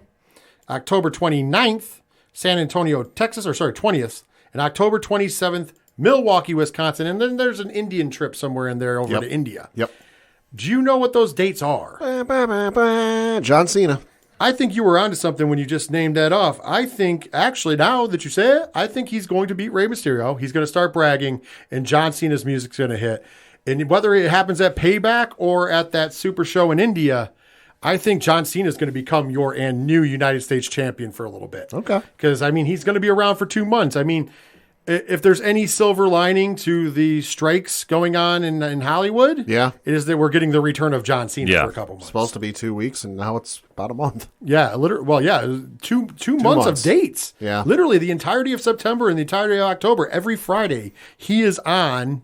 Yeah, because when they initially announced it was this upcoming Friday at SmackDown, and then it was the whatever show in India. Yes. And that was it. Yeah. And then just the other day, they're like, by the way, every SmackDown from now until October, we're getting John Cena. Yeah. And I'm okay with that. Yeah. Perfectly absolutely. fine Like with I said, that. I hate what's going on out there with the SAG-AFTRA and WGA strikes. Yeah. But if the silver lining is that us wrestling fans get John Cena, so be it. Next up, and I like your points. I think that might happen. Next up, Women's World Championship on the line. The most dominant woman of all professional wrestling currently, because Camille finally lost the NWA Women's Championship. That was You wild. didn't see NWA 75. So now officially the most dominant woman in all of pro wrestling. Rhea Ripley will defend her title against Raquel Rodriguez. I like this matchup, gentlemen. Yeah. I like it a lot because it looks good on paper. It looks good with the eye test. Raquel's very big. So isn't Rhea. This is the battle of two bulls, and this could be a coming out party for Raquel Rodriguez. With that being said, I think Rhea Ripley still wins this match, but I think this is going to be somebody who challenges her. And on top of that, like I said, this could be, even in a loss, this could be a huge upgrade for Raquel Rodriguez. Your thoughts, Padawan J? Yeah, no, I think this is going to be a great matchup. I think it's going to be Rhea Ripley at the end of the day, but I think Raquel's going to be a real test for Rhea because Rhea's been dominant. She's been beating everybody in real quick times. But Raquel, you look at how they were showing it on Monday Night Raw, where it wasn't just Rhea beating the you-know-what out of her. It was Raquel. No, she's getting some shots in. She's getting some fight back. She's putting up a fight. It's going to be a great match, and Raquel, I could see this going for a couple of pay-per-views, couple of matches. I don't think it's going to be a one and done, but it's going to be a test for Rhea. Absolutely. Ken M. Great matchup for Rhea. I still think Rhea wins, but at least it's because Raquel, back in the main event scene, obviously she's been doing a lot of work in the tag team division for a while, so I think this will be a great match to kind of build for something, but I think all roads point to Rhea and Shayna Baszler. Next up, steel cage matchup. Becky Lynch, the man, big time Bex, taking on the legend, the Hall of Famer, Trish Stratus. This is inside of a steel cage to presumably stop anybody from interfering. We've built to this level. I want to say up front, I'm just going to say up front before we get our picks. For anybody who was kind of weirded out and questioned them not being on SummerSlam, the crowd reception for this feud has been lackluster at best. I don't know if WWE actually dropped the ball. I think they gave them the time. I think they did what they needed to do, but I just don't think the crowd really cares. And it's nothing against Becky, and it's nothing against Trish Stratus. And I know that Bully Ray famously said on Busted Open that maybe Becky should step away for a while. Yeah. Take a vacation, leave, because, distance makes the heart grow fonder. I know that's probably not going to happen too soon because obviously this past Monday, as we recorded yesterday, the NXT Women's Champion, Tiffany Stratton, showed up on Monday Night Raw, sitting ringside. For two women's matches. Kind of putting her marks. I mean, obviously, she's going to be coming up to that main roster soon, I would assume. Yeah. She's a great talent. Yeah. I mean, she still has some things to work on, according to herself, and I love her mentality on things. If you never heard her interview with Busted Open Radio, find it, seek it out, because it's actually, she's got her head on her shoulders, and she's learning every day. I think Tiffany Stratton is going to be one of the best in the future to come. We haven't even seen her final form yet. Yeah. Not even scratched the surface. She's that young in the business, and she's already good. So when you look at it like this, we probably are going to get that Becky-Tiffany Stratton match, probably in NXT. And to Bully's point, he didn't say she had to go home. But it might not be a bad deal for Becky maybe to go down to NXT, take the title off of Tiffany Stratton so she finally gets her NXT title run, adds that to her list of accomplishments because she never got it. Yeah. Right. And then she can work with some of the younger talent. She can help get NXT over. Because listen, the one thing they've been doing good down there is it's not a demotion to go down there. Baron Corbin went down there and reinvented himself. Apollo Crews went down there and reinvented himself. Becky Lynch can go down there and get herself a break off of main roster television. Right. Well, teaching the young kids something, and I know she has a passion for that. I think that that's what I would do. I would have her go down at the next pay-per-view for NXT and take on Tiffany Stratton and win the NXT Women's Championship. With that being said, we got to talk about Becky and Trish. Pad, what do you think about that match? Well, so to your point about Becky going to NXT, there is a possibility of this because a couple weeks ago, whatever it was brought up mistakenly saying she was an NXT Women's Champion. And so I think Tiffany Stratton Yes, it was Tiffany Stratton. She mistakenly listed her, and somebody called her out on it. She's like, and Stratton responded, but Becky Lynch came back and said, well, I'm not NXT Women's Champion yet. So Right. there is a possibility of that. And to your point, the next NXT show or pay-per-view is No Mercy on September the 30th. So could be. It's not too far if we can build that. I mean, obviously, Tiffany Stratton was on TV. Tiffany Stratton could be on the pay-per-view coming up this Sunday or Saturday as well. But for the matchup between Becky and Trish at Payback, listen, this is no disrespect to Becky or Trish. I have the utmost respect for the both of them. Trish Stratus, one of the best of all time. Becky Lynch in that conversation of one of the best of this current generation. I don't care for this. I'm one of those fans that I was really intrigued to see this, and I'm like, oh, two of the best of all time. Best of her generation, one of the best of the current generation, writes itself. I'll be honest, they had their match last night with Zoe Stark taking on Becky in a Falls Count Anywhere match, and obviously Trish got involved. I started playing a game on my phone. I just didn't care. Another week I was falling asleep during the little promo off they had between Becky and Trish. I don't know what it is, but I figured this is easy money for me. I should be sinking my teeth into this and being like, yes, I'm excited to see this. This is one of my highlights of the show. I just don't care. So who I think's going to win? Probably Trish because Zoe Stark's going to get involved. Ken, who you got? I think this is going to be Becky. I just think that Trish, I think the program has served its course. I think Trish can go away and then come back if they want to do something like Survivor Series, kind of give some time off. I just think that the crowd's sinking into it as much as WWE had thought. Well, I'm going to go with my two thoughts on this. I honestly think it's going to be Becky. Much to Padawan J's point, last time we saw Trish take on somebody from this generation was Charlotte Flair. Right. Put over Charlotte Flair. I think Trish is just on that, let's put over this new generation kind of thing and go off in the shadow at the same time, getting herself over. And it's great. And it's nice to see her back in the ring, let's be honest. Yeah. The other thing that she's doing very well, that Trish Stratus is doing very well, is that real life she's traveling with Zoe Stark. WWE is really grooming Zoe Stark to be the next big thing in the women's division, and I think she has all the tools. And last night kind of proved it. She had a decent match with Becky Lynch. She got some good responses. People weren't responding to her before, and I think that at the end of the match, and mostly because of Becky holding up the Bray Wyatt or the Wyndham, armband, I think that they brought some emotion and cheers to the end of that match. But at the same time, the match was very serviceable and good in the main event of Monday Night Raw. So therefore, I think we built on some good stuff with Zoe Stark.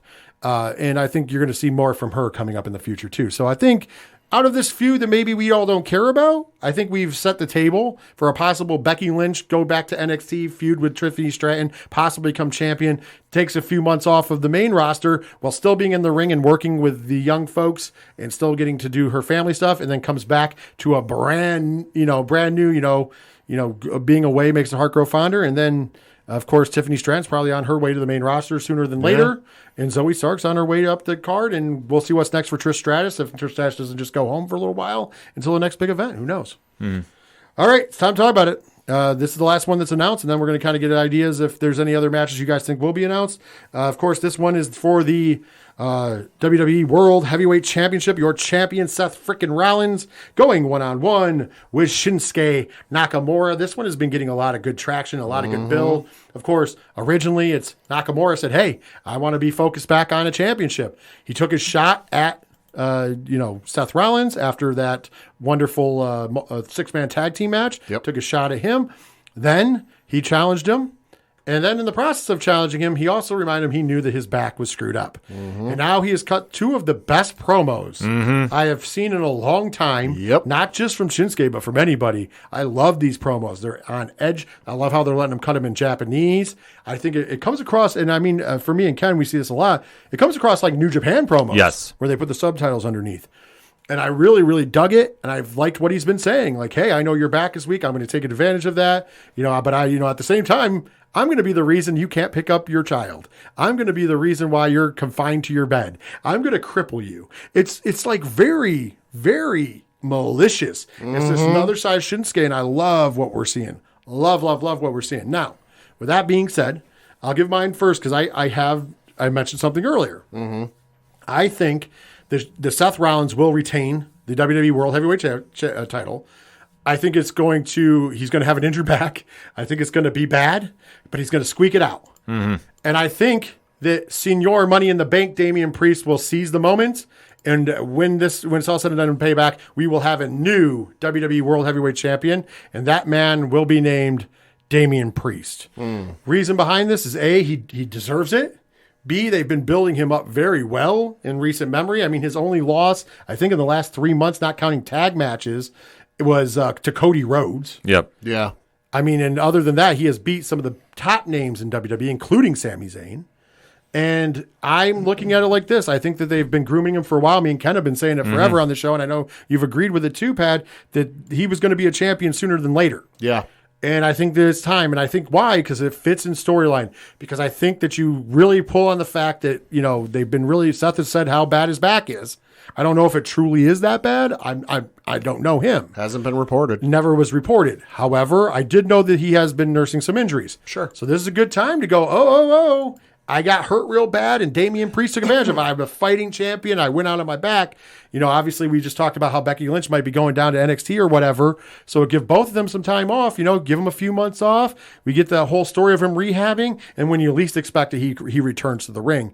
And then we have Damian Priest as champion, which adds another layer into I almost said bloodline because it's that good. Judgment Day story, because remember, if you don't have gold, we're reassessing your spot. So who's the only person who won't have gold? At that point, it'd be Finn. Exactly. So now maybe JD McDonough and Finn Balor are lining themselves up to take on the rest of the Judgment Day. Who knows? There's a lot of things you could do with that. A lot of things. And at this point in juncture, the Judgment Day is pretty much his faces except for Dominic Mysterio. Right. So, Dom is going to be Dom. Yeah. So I'd like to get your guys' thoughts on this as well. So we'll start with Padawan J. What are your thoughts on the main event? Well, possible main event. What I assume is the main event of the evening. I've loved the build up to this. I watch every Monday night with my girlfriend, and she doesn't usually pay firmly attention, but she's listening in the background. And when Shinsuke brought up I know your back is hurt, she looked at me and went, wait, is that true? And I looked at her and I went, I don't know. I was like, it hasn't been reported anywhere, but it wouldn't surprise me if there's an inkling of truth to that. but the 2 promos he's cut in all Japanese have been incredible. This has been a feud that like you don't need a long build-up for. It's already made, ready to go. I think ultimately I agree with you. I think that Seth is going to get the win, but I think Damian is going to try to come and cash in and try. I don't think he's going to get it off, and you're going to try and get Finn and JD McDonough down there to help, because JD, I'm buddies with Finn. I'm trying to help you out. And ultimately that's going to cost Damian from getting it, further dissension between Judgment Day. Question: do you think that it's going to cost him the Money in the Bank as well, or do you think it's just going to cost him that timing of it? Timing. Because I mean, I don't think he's going to get the timing off, and I think it's going to lead to a split and leave it down to Mommy, Rhea Ripley, figuring out, all right, I said, if you don't have gold in this, we're going to reassess your placement. All of a sudden, Dom's got gold, quote unquote. He's got the NXT North American title. Rhea's got her championship. Now you've got 2 other members who don't have gold. She's going to have to pick a side. I like she's been playing peacemaker, and she's been playing therapist, and hey, listen, we got to sort this out. You guys got to get on the same page, and now ultimately, hey, push comes to shove. Whose side are you picking? Agreed. I like that. Ken, what's your thoughts? It's going to be a great match. I am going to say new, but I'm going with your theory, Rich. I think Damian Priest is walking out with the world title at the end of the day. I think that Nakamura is going to go for some post-match shenanigans, and Damian's going to swoop in there, get the gold. Finn's going to try stopping him. The dissension happens, and we're going to have a split between the Judgment Day. Good points. I won't be mad if Damian wins the belt. He's a guy for me that when he first debuted on NXT, I did not care for him in the slightest. Once he won the North American title, though, and had that run, that's when I'm like, oh, okay, I'm starting to get this. He's great, and he can work both. He can work both face and heel. We've seen him do both, and he does both very well. That's always an important thing. Now, that was only 6 matches on the card, 7 segments if you count Cody Rhodes on the Grayson effect, Grayson Waller effect. Sorry. So, what do you think they'll add another match? Historically, they've been lately doing 8 matches. If they do, what do you think it will? A lot of people thought they'd add the Intercontinental Championship match. However, that is added to Raw next week, so we know that will not be happening at Payback. I mean, they could always change that up, but they did announce it for Raw, and I just think they'll keep it on Raw because they've been doing really good with stuff like that. What do you think that they may add to Payback, if anything? They might not. Maybe just 7 segments. I think we get a Jimmy Uso sighting. Okay. Like, we know he's supposed to appear on Friday. Right. I think he'll do something like he's going to call out Jay on Sunday. Okay. Or so a little segment, maybe? Segment. Okay. Right. Nothing super crazy, but you'll have something like that. All right, Pat, anything you think might happen? I think we won't see the IC title on the belt, on the defended, but I think we could still see Alpha Academy take on Imperium. Yeah, maybe a tag team. Because there was that whole thing on Monday night with them, and the other faction, the other members got involved in whole kerfuffle. I could see them doing, hey, you know what? Because of that, why don't we do this? I could, we got, it looks like a pretty balanced card. I'm going to be honest with you. It's one of those cards, I'm going to say this. It doesn't look sexy on paper. It really doesn't. Solid, though. But it looks solid. And here's what's been happening lately, and I think we can all attest this. WWE lately, when the pay-per-views don't look all, loaded, they deliver. Yeah, they do. They've delivered. I mean, look how many, honestly, Backlash wasn't really loaded. Right. I mean, I guess if you count the main event. Yeah. But for the most part, it wasn't loaded. But past the main event, ended up being really good. Past the main event, you're like, yeah, okay. You know what I mean? There's been a lot of shows where I think they've really stepped up. So I think I'm assuming this one will be the same. I don't know if they had to add an 8th. If I'm adding an 8th match, though, I might actually try to include the what, for lack of a better term, the new Hurt Business, some way, shape, or form. Okay. I think that might be a good idea. Or maybe a Riddle and Drew McIntyre against somebody business, and maybe have the turn happen, because eventually got to turn Drew McIntyre heel. I'm assuming that's what they're going to do. Yeah. Eventually, yeah. So maybe something like that. I could see that happen. I not this weekend, though, because he's supposed to have them. They're supposed to have the matchup with Viking Raiders next week. So maybe not this weekend. I'm just saying I can see. I kind of would like to see the new Hurt Business for lack. So they haven't named them yet. Right. So I would like to see that maybe them having the card. Yeah. It could have happened. I mean, I think they should, because obviously that's starting to take up some steam. I just don't know if they're going to be doing it or not. That's the only thing. I agree. I'm just saying they don't necessarily need to add anything. Actually, Right. I'm good with the 7 segments. Yeah. 7 solid segments, especially with a couple surprises in there. Because, even if it's only one, I mean, there's a possibility of John Cena showing up. It's a real possibility. I mean, he's going to be on SmackDown Friday, and he's booked for the next 8 SmackDowns. Yeah. Plus, the India show. Yeah. So there's a real possibility he shows up at Payback. Yeah. And then, of course, if the cash in on Money in the Bank happens, that's a big one that we talked about. Now, mind you, neither of them could happen. They both could happen. Right. One of them could happen. But, I mean, there's enough. I don't think of the people when they're breaking this card down, because I've heard some people going, oh, it doesn't look that great. And I've seen people that I said just what I've said lately. Even the ones that don't look so great on paper end up taking off pretty well. Mm-hmm. Oh, agreed. So that is going to bring us to the end of this week's 607 TWS. Of course, next week we will be reviewing both AEW's All Out and WWE's Payback, plus the Indie Roundup and so much more. Also, as a reminder, it has now been like 2 months and 3 weeks, so we're almost at 3 months. Almost at 3 months. Since we've offered Tony Khan or any management member of AEW to come on 607 TWS and answer a few questions. Once again, we'll provide them up front. We're not trying to be assholes here. We're just trying to get some answers to some questions we have. And, hey, once again, I get it. Somebody's like, oh, but that just benefits you. No, it doesn't just benefit me. I think it benefits wrestling fans as a whole, because I think we got questions that nobody else is asking because they're too worried that they're going to get cut off. Mm-hmm. So I would just like to have some questions answered. So once again, the email addresses, send them. And with that, Ken M., tell the fine folks one more time how to find yourself in the Ochadoro Parlay Hour podcast. I'm going to defer this one to the one and only Padawan J. ODPHpodcast.com. And of course, if you're trying to get a hold of me and the 3FN podcast, hit us up, 3FNpodcast.com. Well, thank you once again. Thank you for our special guest for the show. I mean, if you're listening on the ODPH network, you know this man very well. But if you're listening on 607 TWS and for whatever reason aren't listening to the ODPH, you better start, because next week, if you're a football fan, it gets real. Yep, Tuesday and Wednesday. Get ready, folks. And, of course, so thank you, Padawan J, for being on 607 TWS on this crossover extravaganza. And, of course, for myself and Ken M., take care of yourselves, take care of each other, and most importantly, later wrestling fans!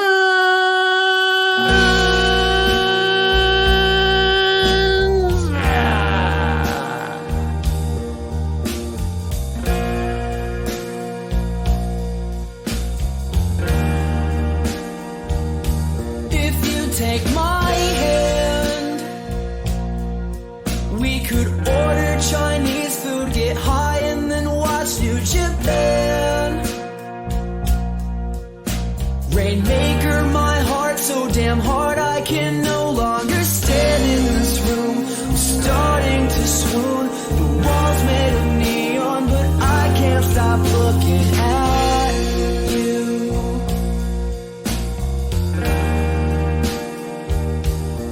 Looking at you.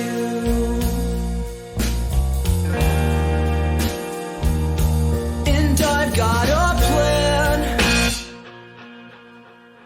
to shatter the hourglass, emptying all of the sand.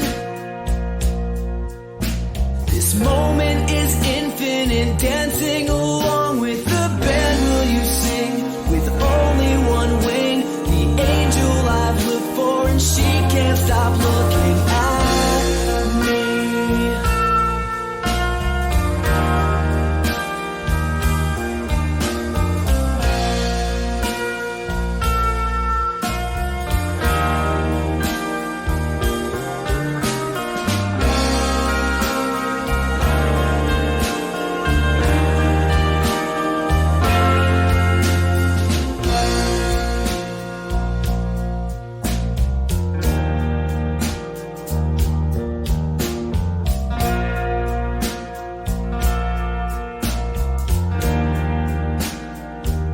So reach for my hand. The hot tag in your corner, our faction will never disband. The ace of my eye, look alive, so surprised that she's walking towards me. A smile I see, connect from the top ropes. 1, 2, 3.